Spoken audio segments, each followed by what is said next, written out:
Hello dear bankers, नमस्कार, good evening, you all are welcome in this session. So आप सभी dear bankers का स्वागत है दोस्तों CAIB इंपॉर्टेंट कंसेप्ट सीरीज में, और हम आपके साथ जुड़ चुके हैं। तो फटाफट सभी दोस्त जुड़ जाइए, और आज हम लोग मॉड्यूल ए का इंपॉर्टेंट टॉपिक कोरिलेशन और रिग्रेशन स्टार्ट करेंगे। सो फर्स्ट पार्ट पहले हम समझेंगे क्या होता है, और सेकंड पार्ट में हम इसकी केस स्टडी बेस्ड न्यूमेरिकल को करेंगे। ठीक है, तो स्टार्ट करते हैं क्लास को दोस्तों। ये है मेरा Telegram JAIB CAIB by Arvind sir, या QR कोड को स्कैन करके भी आप हमारे साथ जुड़ सकते हैं और अपने डाउट हमारे साथ डिस्कस कर सकते हैं। सबसे पहले एक एग्जाम्पल है। क्या एग्जाम्पल है? A good education is essential to achieve success in life. यानी यदि आप अच्छी एजुकेशन अचीव करते हैं तो आप अपने जीवन में संभवतः सक्सेसफुल होंगे। ये वी ऑफन हियर दिस, हमने आमतौर पर इसे सुना है, और वी ऑफन से टू दिस टू, और हम इसे बोलते भी हैं। ठीक है, सुना भी है, बोलते भी हैं। क्या ये सही है? But it is true. तो इसको हम देखेंगे कैसे। Suppose we decide to test it, हम इसको डिसाइड करते हैं, टेस्ट करते हैं। We take a sample of 50 individuals, हमने 50 कैंडिडेट्स का सैंपल लिया। From each we collect data about two things, और इन 50 लोगों से हमने दो प्रकार का डेटा कलेक्ट किया। पहला, the number of years of education, हमने नंबर ऑफ ईयर, कितने साल वो पढ़े हैं, और दूसरा एनुअल इनकम, उनकी वार्षिक आय क्या है। So these two variable are taken to quantify a good education and success in life. तो दो वेरिएबल ऐसे होंगे जो एजुकेशन को रिप्रेजेंट करेंगे और उनकी एनुअल इनकम को रिप्रेजेंट करेंगे। अब हमें यह देखना है कि क्या ये दोनों आपस में को रिलेटेड हैं। तो सपोज हमने जो 50 कैंडिडेट्स का एजुकेशन का जो कैंडिडेट का डेटा लिया था, कि कुछ लोग ऐसे थे। अब देखो, ये 12th के बाद इन्होंने पढ़ा है। तो अगर मान लीजिए कि जिसने 7 साल की एजुकेशन ली उसकी एनुअल इनकम 9 लाख है, जिसने 6 साल की एजुकेशन ली उसकी एनुअल इनकम 7 लाख है, जिसने 11 साल की एजुकेशन ली उसकी 13 लाख है, जिसने 5 साल की एजुकेशन ली उसकी 4 लाख है, और जिसने 4 साल की एजुकेशन ली उसकी 2 लाख है। तो हम यहाँ पे क्या रिलेशन देख पा रहे हैं? यदि आप देखोगे, सबसे ज्यादा एजुकेशन 11 साल की ली है तो सबसे ज्यादा सैलरी भी 13 लाख उसी की है। सबसे कम एजुकेशन 4 साल की ली गई है तो सबसे कम सैलरी भी किसकी है? उसी की है। ठीक, तो इसका मतलब ये बात हम अभी अपने एग्जाम्पल से सिद्ध कर पा रहे हैं कि जिसकी एजुकेशन जितने लंबे समय की होगी उसकी सक्सेस की क्वालिटी उतनी ज्यादा होगी। अब देखो, सक्सेस एनुअल इनकम किस पे डिपेंड कर रही है? एनुअल इनकम डिपेंड कर रही है नंबर ऑफ ईयर्स पे। तो जो डेटा डिपेंड करता है किस पर? दूसरे पर, उसे कहा जाता है डिपेंडेंट वेरिएबल। और डिपेंडेंट वेरिएबल क्या होता है? बाई। ठीक है, और जो डेटा किसी पे डिपेंड नहीं करता है वो होता है इंडिपेंडेंट वेरिएबल, और इसको हम किससे रिप्रेजेंट करते हैं? एक्स से। ठीक है दोस्तों, नाउ तो अब हमें कोरिलेशन और रिग्रेशन की डेफिनेशन को समझना होगा। क्या कहता है कोरिलेशन और क्या कहता है regression? So correlation is used to present a linear relationship between two variable. यानी कोरिलेशन हम कब पढ़ते हैं? जब हमें दो वेरिएबल मिलते हैं एक्स और वाई, और इन x और y के बीच में अगर हम क्या निकालना चाहते हैं? Linear relationship. क्या निकालना चाहते हैं? Linear relationship. रिलेशनशिप निकालना चाहते हैं, रिलेशनशिप निकालना चाहते हैं, तो हम लोग क्या पढ़ते हैं? कोरिलेशन को पढ़ते हैं। इसके विपरीत, contrast, regression is used to find the best fit line, estimate one variable based on another. आपको एक वेरिएबल दिया गया है x, और आपको y क्या करना है? प्रिडिक्ट करना है। क्या करना है? प्रिडिक्ट करना है। और जब आप y को प्रिडिक्ट करते हैं तो इसी को हम क्या कहते हैं? रिग्रेशन। क्या कहते हैं दोस्तों? रिग्रेशन कहते हैं। क्या कहते हैं? रिग्रेशन कहते हैं। ठीक है दोस्तों, तो x और y में हम क्या निकालते हैं? जब को रिलेशन, लीनियर रिलेशनशिप निकालते हैं तो वो हमारा को रिलेशन होता है। और अगर हमें x की वैल्यू गिवन है, x के आधार पे हम y की वैल्यू को प्रिडिक्ट करना चाहते हैं, तो उसके लिए हम रिग्रेशन का यूज करते हैं। तो रिग्रेशन को अगर हम समझना चाहें तो we would also like to see if we can predict the annual income of a person if we know how many years. अगर हमने जो रिलेशन अभी पढ़ा था कि अगर हमें पता है कि कितने साल, how many years, how many years, कितने साल, हाउ मेनी ईयर्स, अगर उन्होंने उनकी एजुकेशन उन्होंने ली है, अगर ये हमें पता है, ठीक है, अगर ये पता है, तो इसके आधार पे हमें क्या प्रिडिक्ट करना होगा? क्या हमें प्रिडिक्ट करना होगा? हमें प्रिडिक्ट करना होगा कि उनकी एनुअल इनकम कितनी होगी। एनुअल इनकम अगर हम प्रिडिक्ट कर पा रहे हैं तो ये हमारा रिग्रेशन कहलाता है। So we know one variable, यहां पे हमें एक वेरिएबल यानी x की वैल्यू पता होती है, और हम प्रिडिक्ट करते हैं अदर वन यानी y की वैल्यू को हम क्या करते हैं? प्रिडिक्ट करते हैं। ठीक है, so there are situation where more than two variable come into play. तो यहां पे एक ऐसी सिचुएशन, ऐसी व्यवस्था जिसमें हमें दो वेरिएबल मिलते हैं। The study in this case is called multiple correlation and regression. अगर हमें दो या दो से ज्यादा वेरिएबल मिलते हैं तो मल्टीपल रिलेशन या कोरिलेशन हम फाइंड कर पाते हैं। जैसे प्रीवियस एग्जांपल में 7 साल वाले की सैलरी 9 लाख है, 6 साल जिसने पढ़ा 7 लाख है, 11 साल जिसने पढ़ा उसकी 13 लाख है। ये हमें दी गई थी। अब अगर हमें ये पता है कि अगर कोई व्यक्ति 13 साल पढ़ता है तो उसकी एनुअल इनकम कितनी होगी, अगर प्रिडिक्ट कर पाए। अगर कोई व्यक्ति 9 साल पढ़ता है तो उसकी एनुअल इनकम कितनी होगी। तो जब अगर हम प्रिडिक्ट करने में सक्षम हैं तो इसका मतलब हम रिग्रेशन पढ़ रहे हैं, और रिग्रेशन के थ्रू ही हम क्या करते हैं, प्रिडिक्ट करते हैं। क्या, जब हमें एक वेरिएबल, इंडिपेंडेंट वेरिएबल की वैल्यू दी गई है और दूसरा हमारा डिपेंडेंट वेरिएबल अगर हमें प्रिडिक्ट करना है तो हम रिग्रेशन का यूज करते हैं। ठीक है। अब आपको मैं बार बार बोल रहा हूं कि सर एक होता है डिपेंडेंट वेरिएबल, एक होता है इंडिपेंडेंट वेरिएबल। क्या होता है डिपेंडेंट वेरिएबल और क्या होता है इंडिपेंडेंट वेरिएबल? सो डिपेंडेंट वेरिएबल और इंडिपेंडेंट वेरिएबल हमेशा याद रखिएगा, डिपेंडेंट वेरिएबल को आप y से निरूपित करेंगे और इंडिपेंडेंट वेरिएबल को आप किससे निरूपित करेंगे, रिप्रेजेंट करेंगे x से। ठीक है। So a variable whose value depends on another variable is called dependent variable.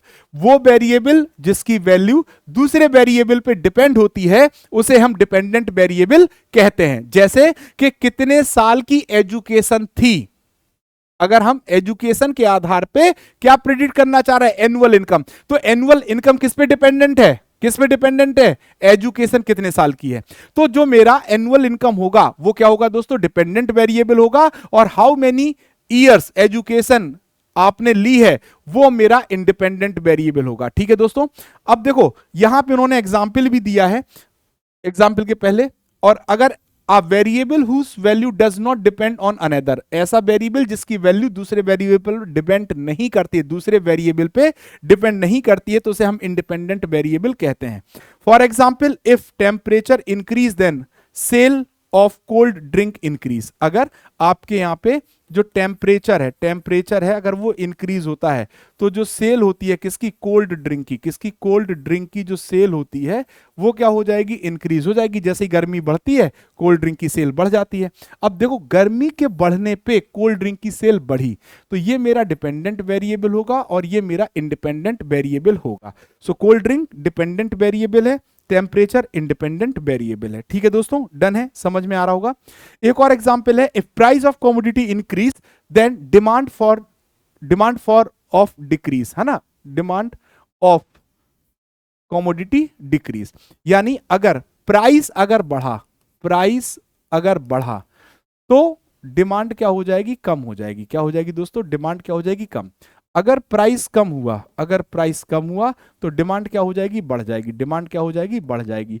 तो जो चेंजेस आ रहा है वो किस में आ रहा है, डिमांड में। तो डिमांड मेरा क्या हो गया, y, और x मेरा क्या हो गया, प्राइस। ठीक है। तो प्राइस मेरा क्या हो गया, इंडिपेंडेंट वेरिएबल, और डिमांड हो गया मेरा डिपेंडेंट वेरिएबल। तो यहां तक तो क्लियर है। नाउ अब देखिए, जब हम दो वेरिएबल के बीच में रिलेशनशिप स्थापित करना चाहते हैं तो हमारे पास एक मेथड होता है जिसे हम कहते हैं स्कैटर्ड डायग्राम। हम स्कैटर्ड डायग्राम का यूज करके अपने दो वेरिएबल के बीच में रिलेशनशिप को स्थापित या रिप्रेजेंट करने का प्रयास करते हैं। ठीक है दोस्तों। So visual representation of data, है ना, आपको जो डेटा दिया गया है, दो वेरिएबल्स की जो वैल्यू दी गई है, उसका जब आप विजुअल रिप्रेजेंटेशन में रिलेशनशिप फाइंड करते हैं तो उसके लिए हम क्या यूज करते हैं, स्कैटर्ड डायग्राम। तो एक एग्जांपल के थ्रू हम समझना चाहते हैं। Suppose the principal of college want to find out whether there is a relationship between the entrance exam score and the graduation GPA score. अब देखो यहां पे समझिएगा, कोई भी स्टूडेंट उनके कॉलेज में पढ़ने तब आया होगा जब उसने एंट्रेंस एग्जाम दिया होगा। ठीक, एंट्रेंस एग्जाम में जिन कैंडिडेट्स के नंबर क्या होंगे, ज्यादा होंगे, उन कैंडिडेट्स को कॉलेज में एंट्री मिली होगी, तब उन्होंने एग्जाम दिया होगा और यहां पे उनका क्या आया होगा, जीपीए। ठीक है दोस्तों। अब ये देखना चाह रहा प्रिंसिपल कि जिनका एंट्रेंस एग्जाम में नंबर ज्यादा था क्या उनका जीपीए में भी नंबर ज्यादा है। तो अब आप रिलेशनशिप अगर देखना चाहो तो आपके पास दो डेटा होना चाहिए, पहला एंट्रेंस एग्जाम का स्कोर और दूसरा जीपीए का स्कोर। तो ये स्कोर इन्होंने यहां पे हमें दिया है। ए स्टूडेंट का एंट्रेंस एग्जाम में 6 नंबर आया और जीपीए में 6 नंबर, बी का 7 नंबर एंट्रेंस एग्जाम में, 10 आया जीपीए में। सी का 10 नंबर आया एंट्रेंस एग्जाम में, 16 आया जीपीए में। तो इस आधार पे इन्होंने नंबर दिए हैं। तो अगर मैं इन दो पॉइंट को ले लूं, एक एक्स की वैल्यू एक वाई की वैल्यू, और इसको अगर ग्राफ पे मैं निरूपित करूं तो क्या मैं रिलेशनशिप को बता पाऊंगा? चलिए ट्राई करते हैं। अब देखो स्कैटर डायग्राम क्या होता है, जब हम इन पॉइंट्स की सिर्फ इन वैल्यूज के सिर्फ पॉइंट में अपना ग्राफ रिप्रेजेंट करते हैं तो उसे स्कैटर डायग्राम कहा जाता है। करके देख लेते हैं। अब देखो जैसे पहली वैल्यू क्या है, ए का 6 तो देखो मैंने यहाँ पे कॉम्बिनेशन बना लिए पॉइंट्स के, ठीक है। दूसरी वैल्यू क्या है, 7 और 10, तो जो पहली वैल्यू 7 और 10, पहली वैल्यू एक्स की होती है, दूसरी वाई की। अब यहां पे हम लोग क्या बनाते हैं, स्कैटर डायग्राम। चलो बना लेते हैं।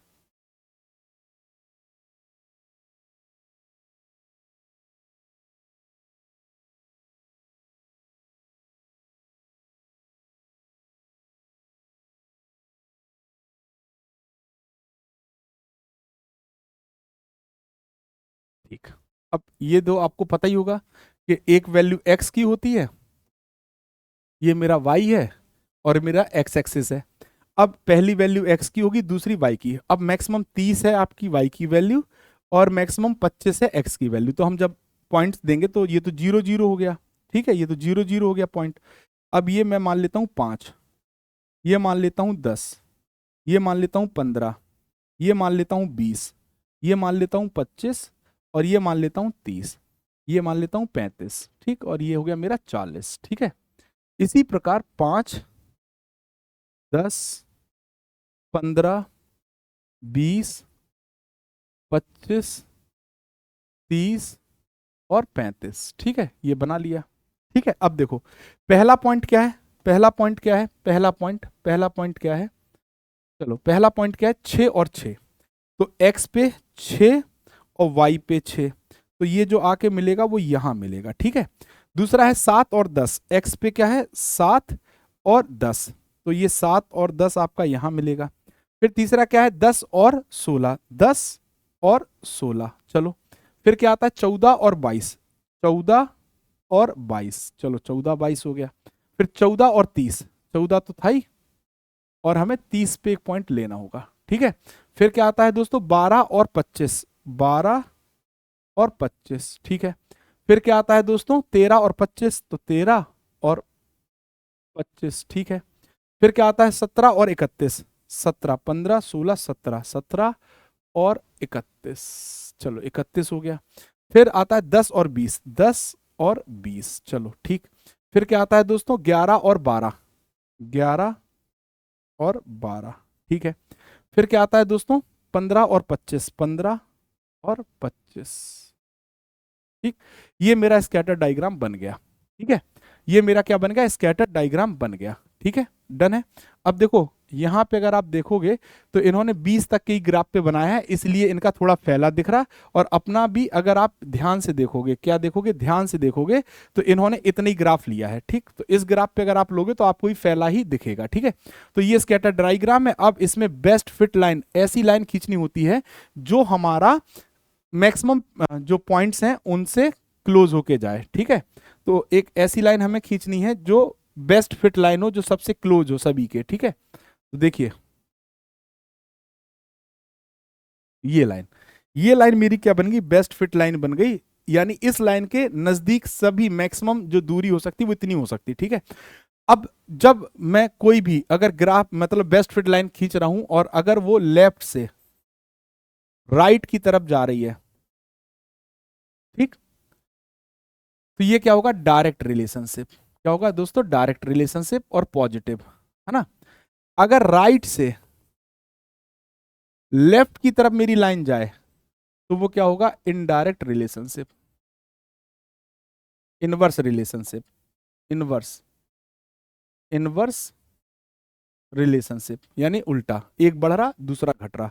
तो वो लाइन ऐसे खिंच के जाएगी, ऐसे, ठीक है दोस्तों, इस तरफ को जाएगी, ठीक है, डन है। अगर मान लीजिए कोई लाइन बनी नहीं रही, है ना, वहां पे क्या मिल रहा है, कर्व, क्या मिल रहा है, कर्व, तो हम उसे कहेंगे कर्वी लीनियर, क्या कहेंगे, कर्वी लीनियर रिलेशनशिप, ठीक है, डन है। तो इसको हम पढ़ लेते हैं, समझ लेते हैं। देखिए क्या लिखा है, we take a random sample of student data from college record and plot a graph, हमने ग्राफ बना लिया। Principal want to use the entrance examination score to predict the final outcome, predict कर रहा है वो। सो इस ग्राफ को जब हम रिप्रेजेंट करेंगे तो उसे हम क्या कहते हैं, scatter diagram. We plot point whose coordinate are the data pairs at a scatter diagram. This diagram give a rough idea. अब हमें इस पे क्या आइडिया मिला कि हमने ये देखा कि अगर मेरा एंट्रेंस एग्जाम का स्कोर ज्यादा है, एंट्रेंस एग्जाम का स्कोर, एग्जाम का स्कोर अगर बढ़ रहा है, क्या बढ़ रहा है, अगर इंक्रीज हो रहा है, तो स्टूडेंट्स का जीपीए का स्कोर भी क्या हो रहा है, इंक्रीज हो रहा है। ठीक है, क्या हो रहा है, इंक्रीज। ये डायरेक्ट रिलेशनशिप है, पॉजिटिव जा रहा है। ठीक है, अगर ऐसा नहीं होता, ऐसा होता कि एंट्रेंस एग्जाम का स्कोर, एंट्रेंस एग्जाम का स्कोर अगर बढ़ रहा और जीपीए का स्कोर घट रहा है, तो इसे हम इनवर्स रिलेशनशिप कहते, तब हमारी लाइन लेफ्ट से राइट नहीं जाती, तब हमारी लाइन राइट से लेफ्ट की तरफ जाती। ठीक है दोस्तों, तो यही बात हम लोग स्कैटर डायग्राम से मतलब समझने का प्रयास करते हैं। So this diagram give us a rough idea that if the entrance exam is score is high then GPA score is also high. अगर आपका एंट्रेंस एग्जाम का स्कोर हाई है तो आपका जीपीए का स्कोर भी हाई है। तो इस रिलेशनशिप को हम क्या कहते हैं, डायरेक्ट रिलेशनशिप। क्या कहते हैं, डायरेक्ट, यानी अगर एक्स बढ़ा तो वाई की वैल्यू भी बढ़ रही। ठीक है दोस्तों, तो डायरेक्ट रिलेशनशिप। अगर एक्स घटा तो वाई की वैल्यू बढ़ रही, या एक्स बढ़ा और वाई की वैल्यू घट रही, तो ये हमारा डायरेक्ट रिलेशनशिप नहीं होता है, इनवर्स रिलेशनशिप होता है। There are situation when the data indicate an inverse relationship, like जैसे अगर आप एक्सरसाइज में ज्यादा टाइम देते हो तो आपका वेट क्या हो जाता है, लूज हो जाता है ना, weight gain in this given period. So there could be situation where there is no relationship between the two variable. कभी कभी ऐसी सिचुएशन भी आती है जब एक्स और वाई के बीच में कोई रिलेशनशिप नहीं होता है। For example marks obtain in maths and marks obtain in English, दोनों अलग अलग हैं, दोनों ही क्या है, अलग अलग हैं। ठीक है, तो we now give a few scatter diagram to show you how easy it to identify the relationship between them. तो कुछ इन्होंने स्कैटर डायग्राम बताए हैं जिससे कि आप क्या पता कर पाओगे कि क्या रिलेशन है। ठीक, तो अगर हम फिगर 4.2 देखें, ये वाला जो फिगर है इसको देखें, you see that one variable increase and the other decrease, so which indicate the inverse relationship. अब देखो यहां पे मैं आपको आसानी से समझा देता हूं, परेशान नहीं होना है। यहां पे आप बेस्ट फिट लाइन क्या ऐसी बना पाओगे, यस और नो, पहले ये बताओ, बेस्ट फिट लाइन यहां बनेगी? बेस्ट फिट लाइन क्या कहती है कि जिसके नजदीक सबसे ज्यादा पॉइंट हो वो बेस्ट फिट लाइन होती है। तो ये तो नहीं बन सकती ना, तो इसको नहीं बनाएंगे। तो हमारी बेस्ट फिट लाइन क्या बनेगी, देखो अगर ध्यान से देखो आप, तो हमारी बेस्ट फिट लाइन ये जाएगी। ठीक, और अगर ये बेस्ट फिट लाइन जा रही है, ठीक है, हमारी बेस्ट फिट लाइन क्या जा रही है, ये जा रही है, और अगर ये जा रही है तो अब आपकी ये जो लाइन है वो कैसे जा रही है, अगर आप ध्यान से देखोगे तो ये लाइन कैसे जा रही, ये लाइन लेफ्ट से राइट की तरफ जा रही। और जब लेफ्ट से राइट की तरफ जाती है तो इसका मतलब ये क्या है, इनवर्स रिलेशन। क्या है दोस्तों, इनवर्स रिलेशनशिप है। ठीक है, डन है। आगे क्या बताया गया है, अब ये देखिए यहां पे बेस्ट फिट लाइन आप कैसे क्रिएट कर सकते हैं। क्या आप ये बेस्ट फिट लाइन बना पाएंगे, नहीं बना पाएंगे। क्या आप ये वाली बेस्ट फिट लाइन बना पाएंगे, नहीं बना पाएंगे। तो इसका मतलब क्या है कि यहां पे आपकी बेस्ट फिट लाइन ना तो डायरेक्ट रिलेशनशिप में है और ना ही इनवर्स रिलेशनशिप में। अगर आप अपनी लाइन बनाएंगे कि जहां सबसे ज्यादा पॉइंट्स आपके लाइन के पास रहे, तो उससे तो आपको एक कर्व मिल रही, और जब कर्व मिलती है तो इसे हम कर्वी लीनियर रिलेशनशिप कहते हैं। क्या कहते हैं, कर्वी लीनियर रिलेशनशिप कहते हैं। ठीक है दोस्तों, so this means there is a linear relationship between variable, figure 4.3c, 4.3c अभी आगे आएगा। ठीक, we can not draw line, हम लाइन भी ड्रॉ नहीं कर सकते है ना, but curve can be drawn. हमने यहाँ पे लाइन नहीं ड्रॉ कर पाई, हमने कर्व को ड्रॉ कर लिया है ना, और जब कर्व को ड्रॉ कर पाए तो इस प्रकार की रिलेशनशिप को हमने कर्वी लीनियर रिलेशनशिप कहा। तो इन दिस चैप्टर हम कर्वी लीनियर पे डिस्कशन नहीं करेंगे, हम सिर्फ डिस्कशन करेंगे किस पे, लीनियर रिलेशनशिप पे। ठीक है, तो हमारे यहाँ पे जब हमारी बेस्ट फिट लाइन अगर ये बनती है तो ये डायरेक्ट रिलेशनशिप है, क्योंकि यहाँ पे लेफ्ट से राइट की तरफ हमारी लाइन जा रही है, तो वो कैसी होगी दोस्तों, डायरेक्ट रिलेशनशिप। कैसी होगी, डायरेक्ट रिलेशनशिप। ठीक है, और अगर हमारी लाइन कहां से, लेफ्ट से राइट की तरफ जा रही है, तो ये क्या होगी, हमारी राइट की तरफ जा रही है, तो ये हमारी क्या होगी, इनवर्स रिलेशनशिप। क्या होगी, इनवर्स रिलेशनशिप। ठीक है दोस्तों, डन है, क्लियर है। तो ये हमारी डायरेक्ट रिलेशनशिप को शो कर रही है दोनों लाइनें, डायरेक्ट रिलेशनशिप को ही शो कर रही हैं। और जितने ये पॉइंट पास होंगे इस लाइन के, जितने ये स्कैटर्ड पॉइंट पास होंगे हमारी इस लाइन के, जितने पास होंगे उतना ही स्ट्रॉन्ग रिलेशनशिप होगा, और जितना ही दूर होंगे उतना ही वीक रिलेशनशिप होगा। उतना ही क्या होगा? वीक रिलेशनशिप होगा। क्या होगा दोस्तों? उतना ही वीक रिलेशनशिप होगा। जितना पास होंगे उतना स्ट्रॉन्ग रिलेशनशिप होगा, जितना दूर होंगे उतना वीक। अब ये दोनों ही डायरेक्ट हैं, ये दोनों ही डायरेक्ट रिलेशनशिप हैं, दोनों ही डायरेक्ट रिलेशनशिप हैं, बट ये स्ट्रॉन्ग रिलेशनशिप है और ये क्या है? वीक रिलेशनशिप है। क्यों? क्योंकि यहां पे स्कैटर्ड पॉइंट दूर है ना। ठीक है दोस्तों, तो आई होप ये पॉइंट तो समझ में आ गया होगा। तो आज हमने कोरिलेशन और रिग्रेशन के कंसेप्ट को समझा है। अब कल की जो क्लास होगी नेक्स्ट, वहां पे हम न्यूमेरिकल करेंगे कोरिलेशन का। क्या करेंगे? न्यूमेरिकल। तो कोरिलेशन से एग्जाम में क्वेश्चंस आते हैं और हम लोग इन्हें आसानी से कर पाए, इसके लिए अगली क्लास में जुड़ना मत भूलिएगा। तो दोस्तों आपके लिए आज की क्लास में बस इतना ही था। आप सभी के लिए आज लास्ट डे है ऑफर का, जहां पे डबल बेनिफिट सेल ऑफर आपके लिए चल रहा है दोस्तों। डबल बेनिफिट में आपको अप टू 60% का डिस्काउंट क्या मिल रहा है दोस्तों? अप टू 60% का डिस्काउंट मिल रहा है हमारे महापैक पे। किस पे दोस्तों? महापैक पे। और साथ ही साथ हमारे किस पे? लाइव बैचेस पे। किस पे? लाइव बैचेस पे डिस्काउंट मिल रहा है। और एक और बेनिफिट मिल रहा है, अगर आप इस डिस्काउंट के बाद कूपन कोड, कौन सा कूपन कोड यूज करते हैं? कौन सा कूपन कोड आप यूज करते हैं? Double, DOUBLE, double 200। कौन सा कूपन कोड आप यूज करते हैं? यहां लिख दूं, डबल DOUBLE, डबल 200। तो आपको 200 रुपए का एक्स्ट्रा डिस्काउंट मिलेगा। ठीक है दोस्तों, साथ ही साथ CAIIB महापैक बेस्ट है फॉर प्रिपरेशन ऑफ CAIIB। और अगर आप टारगेट कर रहे हैं दिसंबर 2025 एग्जाम को, तो महापैक को चूज करने का सबसे बड़ा फायदा क्या है? आपके सभी कंपलसरी और इलेक्टिव पेपर यहां कवर हो जाते हैं। आपको मल्टीपल बैचेस एसेस करने को मिलते हैं। आपको 200 plus class notes, 2000 plus live classes, 500 plus mock and quizzes and 24/7 doubt support उपलब्ध है। CAIB महापैक आपको पड़ रहा है 3299, 4799 और 6799। ये जो प्राइस है ये वैलिडिटी के आधार पे है। 6 मंथ वैलिडिटी का ऑफर प्राइस ये है, 12 मंथ वैलिडिटी का प्राइस ये है, और 24 मंथ वैलिडिटी का प्राइस ये है। इस प्राइस के बाद आपको कूपन कोड यूज करना है डबल, DOUBLE 200। तो आपको 200 रुपए का एक्स्ट्रा डिस्काउंट मिल जाएगा। साथ ही साथ आप के लिए हमारा CAIIB फाउंडेशन 2.0 बैच भी लॉन्च हो गया है। तो जो लोग इंतजार कर रहे थे कि नया बैच कब आएगा, तो उनके लिए नया बैच आ चुका है। और 2299 रुपए में आप इस बैच को सब्सक्राइब कर सकते हैं। साथ ही साथ 200 रुपए का और डिस्काउंट मिल जाएगा अगर आप क्या यूज करते हैं? Coupon code double 200। ठीक है, और आपके लिए हमारे इंडिविजुअल बैचेस भी अवेलेबल हैं। यानी आपका अगर कोई इंडिविजुअल एग्जाम 1 या 2 रह गया, तो आप इंडिविजुअल फाउंडेशन बैच को भी चूज करके अपनी प्रिपरेशन लीस्ट प्राइस में कर सकते हैं। इसके साथ साथ एक और बेनिफिट आपके लिए उपलब्ध है दोस्तों। वो बेनिफिट क्या है कि अगर आप किसी को रेफरल प्रोवाइड करते हैं हमारे कोर्सेज का, तो जितने का वो कोर्स लेंगे उसका 10% आपके वॉलेट में आएगा, और उस अमाउंट को आप UPI के थ्रू विड्रॉ भी कर सकते हैं, या PW का कोर्स भी खरीद सकते हैं, या उसमें इन्वेस्ट कर सकते हैं। तो आपके लिए एक और सुनहरा अवसर है। आप अपने सबऑर्डिनेट्स को, जो लोग JAIB को टारगेट करना चाहते हैं, आपसे सलाह लेते हैं, या जो लोग CAIB को टारगेट करना चाहते हैं, आपसे सलाह लेते हैं, तो आप उनको बेस्ट सलाह दे सकते हैं। बेस्ट कंटेंट के साथ वो पढ़ सकते हैं और अपनी तैयारी को स्ट्रॉन्ग कर सकते हैं। इसके अलावा कोई डाउट है तो आपके लिए हमारे JAIB CAIB by Arvind sir Telegram channel है, इसको आप ज्वाइन कर सकते हैं। तो आज की क्लास में बस इतना ही दोस्तों। कल की क्लास में मिलेंगे कोरिलेशन के न्यूमेरिकल के साथ। So thank you very much. I hope आप सभी को क्लास समझ में आई होगी। Thank you all.